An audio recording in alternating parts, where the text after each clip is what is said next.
انہیں بتاؤں گا کہ وہ مزید کتنے دن دریائے دجلے کے کنارے پڑاؤ کرنے کی جرت کرتی ہیں۔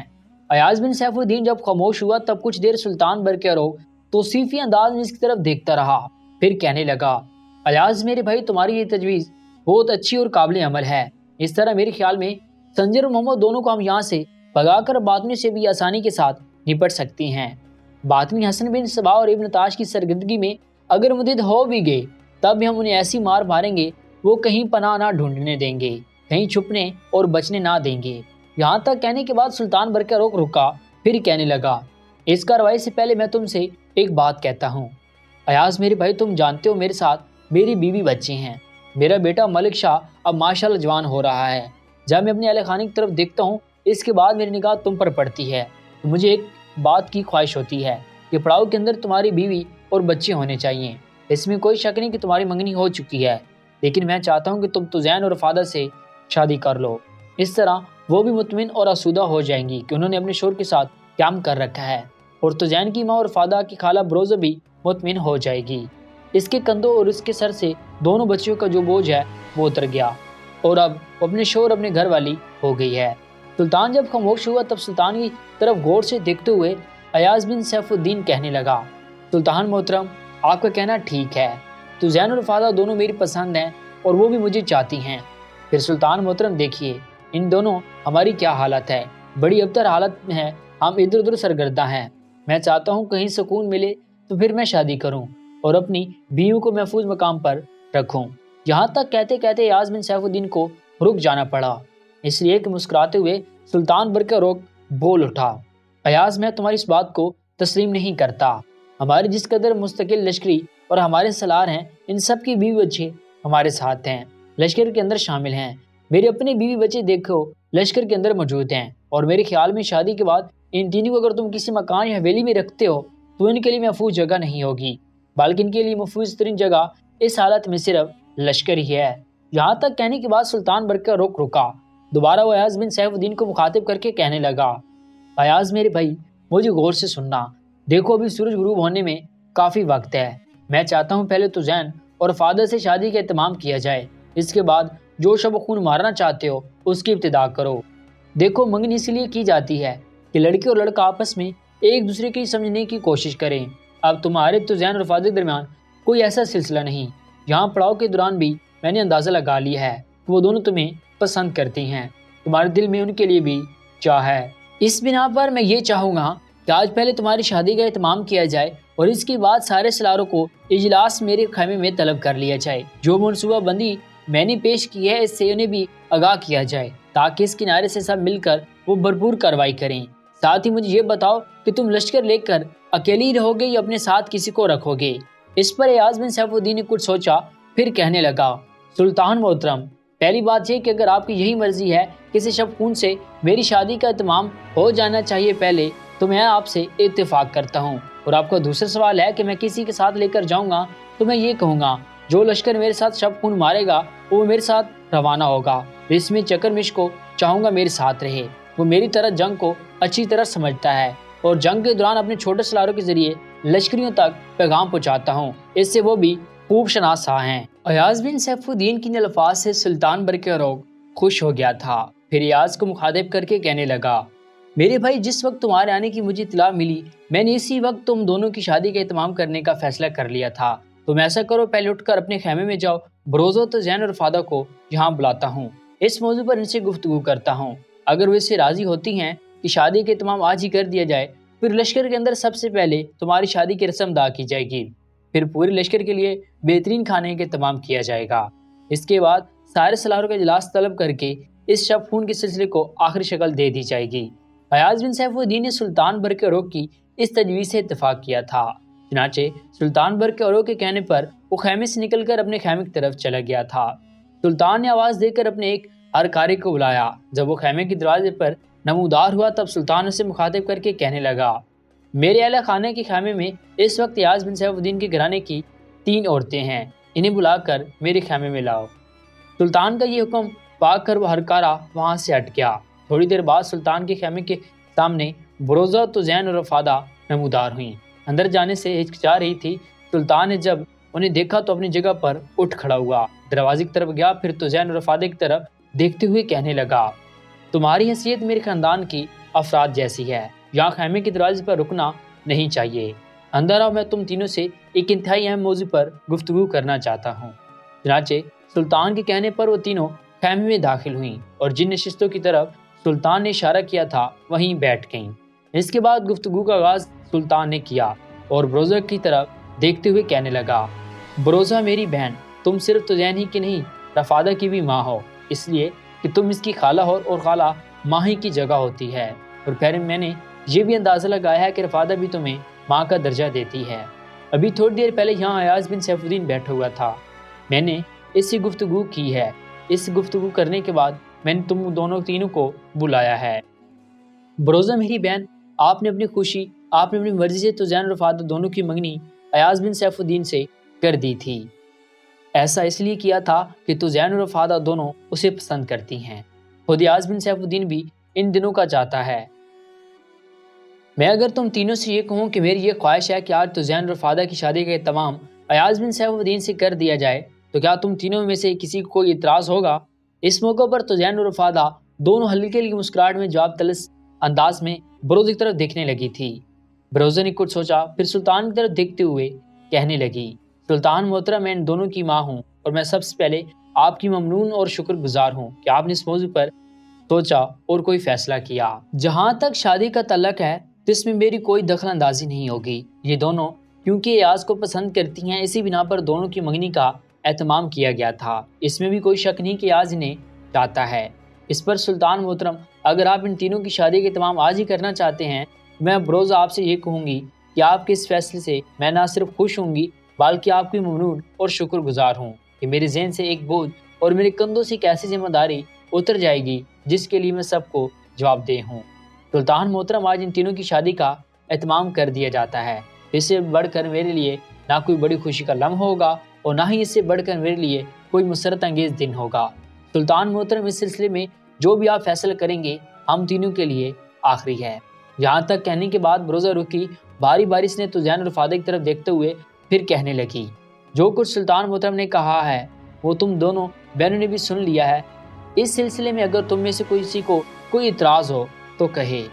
توزین اور رفادہ دونوں نے ایک دوسرے کی طرف جواب طلب سے انداز میں دیکھا، نگاہ میں کوئی فیصلہ ہوا۔ پہلے دونوں نے نفی میں گردن لائی، پھر توزین کی ہلکی سی آواز سنائی دی، اما اگر سلطان کا فیصلہ آپ کے لیے آخری ہے تو ہمارے لیے بھی یہی فیصلہ آخری ہے، ہم میں سے کوئی اس کے خلاف کچھ کہنے کی کیسے جسارت کر سکتی ہیں۔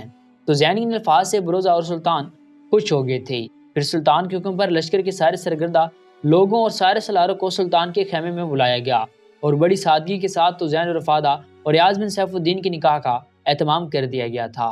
نکاح کے بعد توزین اور رفادہ دونوں ایاز بن سیف الدین کے خیمے میں منتقل ہو گئی تھی۔ بروزہ کے لیے علیحدہ بہترین خیمے کا اہتمام کر دیا گیا تھا۔ اس کے ساتھ ہی سلطان نے اپنے خیمے میں سارے سالاروں کا اجلاس طلب کر لیا تھا۔ جب سارے سالار سلطان کے خیمے میں جمع ہو گئے تب سلطان نے پہلے ایک غائر اور گہری نگاہ باری باری سب پر ڈالی۔ اس کے بعد جو تجویز ایاز بن سیف الدین نے پیشکش کی تھی اسے سب کے سامنے بیان کیا۔ اسے سارے چھوٹے بڑے سالاروں نے اتفاق کیا۔ اس اتفاق رائے پر سلطان برقرار ہی نہیں، ایاز بن سیف الدین نے بھی بڑی خوشی کا مظاہرہ کیا، اور جب سلطان خاموش ہوا تب سب کو مخاطب کرتے ہوئے ایاز بن سیف الدین کہنے لگا، میں آج کھانے کی تھوڑی دیر بعد جب لشکر کے ایک حصہ لے کر اپنے پڑاؤ کے ساتھ تھوڑا سا غربی جانب جاؤں گا، چکرمش میرے ساتھ ہوگا۔ اس کے بعد ہم اپنا رخ بدلیں گے، سیدھا شمال کی طرف جائیں گے اور بڑی تیزی اور برق رفتاری کے ساتھ دریائے دجلہ کے کنارے آئیں گے۔ کسی پایاب جگہ سے دریائے دجلہ کو عبور کر کے دوسرے کنارے پر جائیں گے۔ زنجر اور محمد کے لشکر کے قریب آ کر فضاؤں کے اندر جلتے پروں کا ایک تیر چلائیں گے۔ اتنی دیر تک ہمارے لشکر کے تیر اندازوں کو دریا کے کنارے بالکل تیار اور مستعد رہنا چاہیے۔ جلتے پروں کے تیر کے ساتھ ہی ہمارے تین انداز جلتے پروں کے تیر کی بارش زنجر محمد کے لشکر پر کر دیں گے۔ یہ بھی یاد رکھنا کہ جو جلتے پروں کا تیر چلاؤں گا اس کا رخ دریائے دجلہ کے اوپر اور اوپری جانب ہوگا۔ جب اس کے کنارے سے جلتے پروں کے تیر پھینکے جائیں گے تو یقیناً زنجر اور محمد کے خیمہ گاہ میں اگر ان کے خیموں کو آگ نہ لگی تب ان کے اندر ایک بگدڑ سی مچ جائے گی۔ مجھے یہ بھی امید ہے کہ اگر بڑی تیزی سے جلتے پروں کا بارش ان کے پڑاؤ کے اندر کی گئی تو کئی خیموں میں آگ لگ جائے گی، اور جب آگ لگے گی تو بھگدڑ میں اضافہ ہوگا۔ اسی بھگدڑ کے موقع پر میں اور چکرمش شب خون ماریں گے۔ خداوند قدوس نے چاہا کہ یہ شب خون بھی ایسا شدت کا اور ہولناک ہوگا کہ اگلے روز سنجر محمد جہاں سے اپنے لشکر کے ساتھ بوریے بستر سمیٹ کر بھاگنے والی بات کریں گے۔ سنجر محمد کے مقابلے میں ہمیں یہ فوقیت حاصل ہے کہ ہمارا پڑاؤ دریا کے کنارے سے ہٹ کر ہے۔ اگر سنجر محمد کے پڑاؤ سے تیر چلائے جائیں تو وہ ہمارے پڑاؤ میں نہیں پہنچ سکتے، اور جب ہم ان پر تیر اندازی کریں گے تو ان کا پڑاؤ ہدف بنے گا۔ ظاہر ان کی طرف سے بھی تیر اندازی ہوگی اور وہ ساری رائگاں جائیں گی۔ اس موقع پر ایک نقطہ نگاہ بھی رکھا جائے گا۔ یہاں تک کہنے کے بعد ایاز بن سیف الدین رکا، کچھ سوچا، دوبارہ وہ اپنے سارے سالاروں کو مخاطب کرتے ہوئے کہہ رہا تھا، اس موقع پر امیر کربوگا سے التماس کروں گا کہ وہ سارے کام کی نگرانی خود کرے، اور مجھے امید ہے کہ کربوگا بڑے احسن طریقے سے اس کام کو سر انجام دے گا، اور جس نقطے کا میں ذکر کر رہا تھا وہ بھی نگاہ میں رکھا جائے گا۔ وہ یہ کہ شب خون کے خاتمے پر اگر ہم کامیاب رہتے ہیں اور شب خون کے بعد ہمارا تعاقب نہیں کیا جاتا تو ہم جس راستے سے گئے تھے اسی راستے سے لوٹ آئیں گے، اور اگر محمد اور سنجر کے لشکر کوئی حصہ ہمارا تعاقب کرتا ہے تو پھر میں اپنے لشکریوں کے ساتھ تکبیریں بلند کروں گا۔ ان تکبیروں کا مطلب یہ ہوگا کہ ہمارا تعاقب کیا جا رہا ہے۔ ایسے موقع پر 300-400 ہمارے لشکری اپنے گھوڑوں پر بالکل تیار اور مستعد رہیں، اور جو ہی ہماری طرف سے تکبیریں بلند ہوں وہ لشکری اپنے گھوڑوں کو دریا میں ڈال دیں، لیکن دریا کے کنارے کے ساتھ ہی رہیں، آگے نہیں بڑھیں۔ اس سے سنجر محمد کے لشکر کو یہ تاثر ملے گا کہ سلطان کا لشکر دریا کو عبور کر کے ہم پر حملہ آور ہونے لگا ہے۔ جب ایسا ہوگا تو تعاقب کرنے والوں کو واپس بلا لیا جائے گا اور ہم اپنی کام کی تکمیل کر کے سلامت اپنے لشکر میں آ جائیں گے۔ سلطان برقع کے علاوہ وہاں بیٹھے ہوئے سارے سالاروں نے اس سے اتفاق کیا۔ پھر سلطان کے کہنے پر سب سالار اپنی جگہ پر اٹھ کھڑے ہوئے، سلطان بھی کھڑا ہو گیا، اور جب لشکر کے حصے کو علیحدہ کیا جانے لگا تھا جس نے ایاز بن سیف الدین اور چکرمش کے ساتھ دریا دجلہ کو پار کر کے سنجر محمد کے لشکر پر شب خون مارنا تھا، ان سارے امور کو نپٹانے کے بعد ایاز بن سیف الدین اپنے خیمے میں داخل ہوا۔ خیمے میں اس وقت طزین، رفادہ اور بروزہ بیٹھی باہم گفتگو کر رہی تھی۔ ایاز جب خیمے میں داخل ہوا تینوں اپنی جگہ پر اٹھ کھڑی ہوئیں۔ ناپسندیدگی کا اظہار کرتے ہوئے ایاز آگے بڑھا، پہلے باری باری اس نے طزین اور رفادہ کی طرف دیکھا، پھر کہنے لگا، جب میں خیمے میں داخل ہوا کروں تو تم دونوں کو اٹھنے کی کوئی ضرورت نہیں۔ دیکھو ہمارے درمیان اب ایک رشتہ قائم ہے، ہم نے اس رشتے کا احترام کرنا ہے۔ ایاز یہیں تک کہنے پایا تھا کہ طزین نے آگے بڑھ کر اس کا بازو پکڑ لیا، ایک نشست پر بٹھاتے ہوئے کہنے لگی، آپ پہلے بیٹھ تو جائیں نہ، پھر جو کچھ آپ کہیں گے ہم غور سے سنیں گے، آپ فکر مند نہ ہوں۔ ایاز بن سیف الدین مسکراتے ہوئے جب بیٹھ گیا تب گفتگو کا آغاز طزین نے کیا اور کہنے لگی، آپ نے اتنی دیر لگا دی، سلطان کے خیمے میں کیا کسی اہم امور پر بات چیت ہو رہی تھی؟ جواب میں ایاز مسکرایا اور کہنے لگا، میں تمہارے ساتھ تھوڑی دیر کے لیے ہوں، اس کے بعد یہاں سے لشکر کو ساتھ لے کر روانہ ہو جاؤں گا اور دشمن کے لشکر پر شب خون ماروں گا، چکرمش میرے ساتھ جائے گا۔ ایاز بن سیف الدین کی یہ الفاظ سن کر رفادہ اور طزین دونوں کچھ فکر مند سی ہو گئی تھی۔ بروزہ بھی کبھی طزین اور رفادہ کی طرف دیکھ لیتی تھی اور کبھی اس کی نگاہیں ایاز پر جا رہی تھی۔ اس کے بعد طزین کے پوچھنے پر سلطان کے خیمے پر جو گفتگو ہوئی تھی اس کی ساری تفصیل ایاز نے ان تینوں سے کہہ دی تھی۔ ساری تفصیل جاننے کے بعد طزین اور رفادہ میں سے ایک بھی کسی رد عمل کا اظہار کرنا چاہتی تھی کہ ان دونوں کو مخاطب کرتے ہوئے ایاز بن سیف الدین کہنے لگا، طزین اور رفادہ تم دونوں ایک سالار کی بیویاں ہو، سالار اور ایک جنگجو کا آسمان، نیلے سمندر تلے زندگی اور موت، مثبت اور منفی عمل، شکست اور ریخت، تعمیر اور تخریب، تقدیر اور تعبیر و منزل اور راستوں میں اٹھنے والی ہر جان سے نمٹتا ہوتا ہے۔ مجاہد اور جنگجو وہ اچھا جو سرتاج اور بغاوت کے سامنے بے آبرو اور سر ننگو نہ ہوں، اور اپنی جرأت مندی، دلیری، شجاعت، بہادری سے گمان اور شبوں کی تحلیل کرنے کے لیے موت کے دروازوں پر دستک دیتا رہے۔ میں اپنی بات نہیں کرتا، ہم تو اس وقت خانہ جنگی میں مصروف ہیں، لیکن وہ مجاہد رات کو بیدار رہ کر اسلامی سرحدوں کی حفاظت کرتا ہے، اپنی جان کو عذاب میں ڈال کر دوسروں کے لیے امن، آسودگی اور سکون مہیا کرتا ہے۔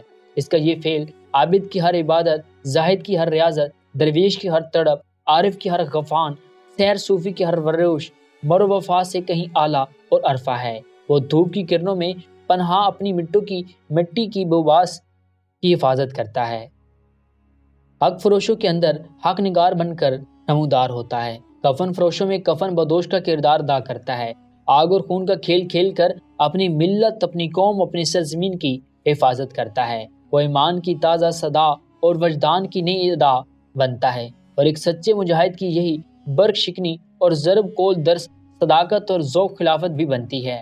میں جب بھی کبھی کسی موم پر جایا کروں تو تم میری دونوں میں سے ایک طرح کی نصیحت اور وصیت ہے کہ تم دونوں پریشان نہ ہونا۔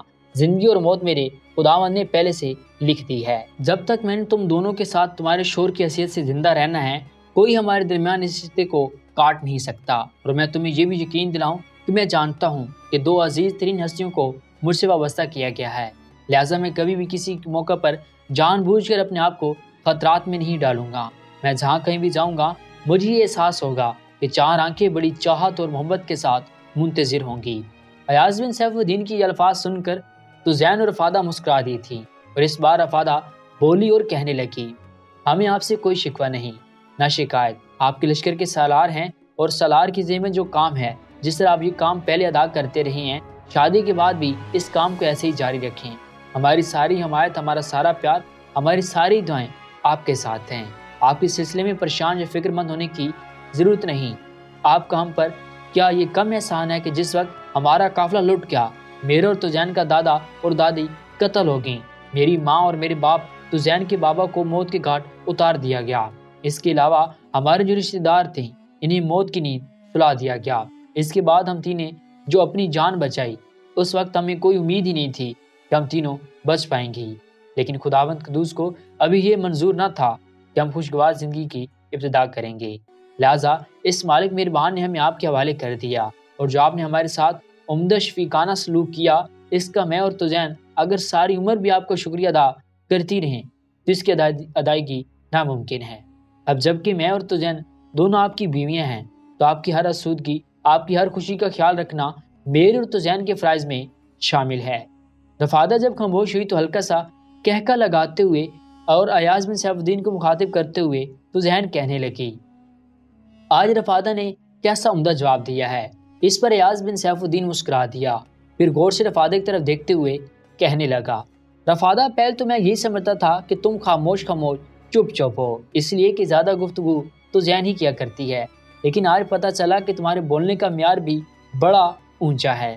ایاز بن سیف الدین اپنی بات مکمل نہ کر سکا، اس لیے کہ کھل کھلا کر ہنستے ہوئے رفادہ کہنے لگی، میرا کوئی ویار اونچا نہیں، بس یہ جو آپ نے ہمیں خوشی کے لمحات دیے ہیں یہ سب آپ کی ذات سے ہی وابستہ ہیں، اور خداوند قدوس کو منظور ہوا تو ہم آنے والے دور میں انہی لمحات سے لطف اندوز ہوتے رہیں گے۔ جہاں تک کہنے کے بعد رفادہ جب رکی تب تو ذہن کسی قدر سنجیدہ ہو گئی اور کہنے لگی، آپ جس وقت سلطان کی طرف گئے ہوئے تھے دو لشکری 2-3 بار کھانا پوچھ کر گئے تھے، اما نے کہہ دیا کہ آپ بھی سلطان کے خیمے میں ہیں۔ تو ذہن یہیں تک کہنے پائی تھی کہ 2 لشکری کھانے کی تشت اٹھا کر لے آئے، اور وہ تشت لا کر انہوں نے ان کے سامنے رکھ دیے اور خود باہر نکل گئے تھے۔ تو ذہن نے کھانے کے دونوں تشت کے اوپر سے کپڑا ہٹایا، پھر پانی کا مشکیزہ اپنے قریب کر لیا۔ اس کے بعد چاروں خوشگوار ماحول میں کھانا کھانے لگے تھے۔ کھانا کھانے کے بعد تو ذہن اور رفادہ نے برتن صاف کر کے خیمے کے دروازے کے قریب رکھ دیے تھے۔ تھوڑی دیر بعد ایک لشکری آیا اور وہ برتن اٹھا کر لے گیا۔ چاروں پہلے کی طرح پھر نشستوں پر بیٹھ گئے تھے۔ اس موقع پر گفتگو کا آغاز ایاز بن سیف الدین نے کیا، اور بروزے کی طرف دیکھتے ہوئے اس نے پوچھ لیا، اما جو خیمہ آپ کے لیے تیار کیا گیا ہے کیسا ہے؟ میں نے ابھی نہیں دیکھا۔ اس پر بروزہ بے پناہ خوشی کا اظہار کرتے ہوئے کہنے لگی، بیٹے میں تو وہ خیمہ دیکھ کر ہی دنگ رہ گئی تھی۔ خیمہ نیا ہے، اس کے اندر نیا بہترین بستر لگایا گیا ہے، اور ضرورت کی ہر شے بھی خیمے کے اندر موجود ہے، اور مجھے کیا چاہیے؟ بروزہ جب خاموش ہوئی تب اس بار رفادہ نے ایاز بن سیف الدین کی طرف دیکھتے ہوئے پوچھ لیا، آپ کب تک چکرمش کے ساتھ لشکر کے لے کر روانہ ہوں گے؟ ایاز بن سیف الدین نے کچھ سوچا، پھر کہنے لگا، عشاء کی نماز ادا کرنے کی کچھ دیر بعد میں اور چکرمش دونوں لشکر کو لے کر اپنے پڑاؤ سے مغرب کی طرف سفر کریں گے۔ چند فرلانگ مغرب کی طرف جانے کے بعد ہم اپنا رخ بدلیں گے اور شمال کی طرف جائیں گے، اور چند میل آگے جانے کے بعد دریا کے کنارے آئیں گے۔ دریا کا پاٹ دیکھتے ہوئے آگے بڑھیں گے، جہاں ہم یہ اندازہ لگائیں گے کہ دریا کا پاٹ چوڑا ہے اور وہاں پانی اتلا اور بایاب ہوگا۔ وہاں سے ہم دریائے دجلہ کو پار کریں گے۔ اس کے بعد ہم اپنے کام کی ابتدا کریں گے۔ یہاں تک کہتے کہتے ایاز بن سیف الدین کو خاموش ہو جانا پڑا، اس لیے کہ پڑاؤ میں عشاء کی اذان سنائی دی تھی۔ اس پر ایاز بن سیف الدین اٹھ کھڑا ہوا کہنے لگا، نماز پڑھ رہا ہوں پھر لوٹتا ہوں۔ اس کے ساتھ ہی وہ خیمے سے نکل گیا تھا۔ بروزہ تو ذہن رفادہ بھی کیونکہ اسلام قبول کر چکی تھی، لہٰذا وہ خیمے کے اندر ہی نماز ادا کرنے لگی تھی۔ ایاز بن سیف الدین جب عشاء کی نماز ادا کرنے کے بعد لوٹا تو زین اور رفادہ کے بیچ میں آ کر بیٹھ گیا۔ تب بروزہ اپنی جگہ پر اٹھ کھڑی ہوئی اور ایاز بن سیف الدین کی طرف دیکھتے ہوئے کہنے لگی، ایاز بیٹے تم تینوں بیٹھ کر باتیں کرو، میں اب اپنے خیمے میں جا کر آرام کروں گی۔ اس پر ایاز اپنی جگہ پر اٹھ کھڑا ہوا اور کہنے لگا، چلے میں آپ کو خیمے تک چھوڑ کر آتا ہوں۔ ایاز بن سیف الدین کے کھڑے ہونے پر تو زین اور رفادہ بھی کھڑی ہو گئی تھی۔ پھر تینوں بروزہ کے ساتھ اس کے خیمے میں گئیں۔ خیمے کا جائزہ لیا۔ بروزہ اپنے خیمے میں آرام کرنے لگی تھی، جبکہ ایاز بن سیف الدین تو زین اور رفادہ تینوں اپنے خیمے کی طرف ہو لیے تھے۔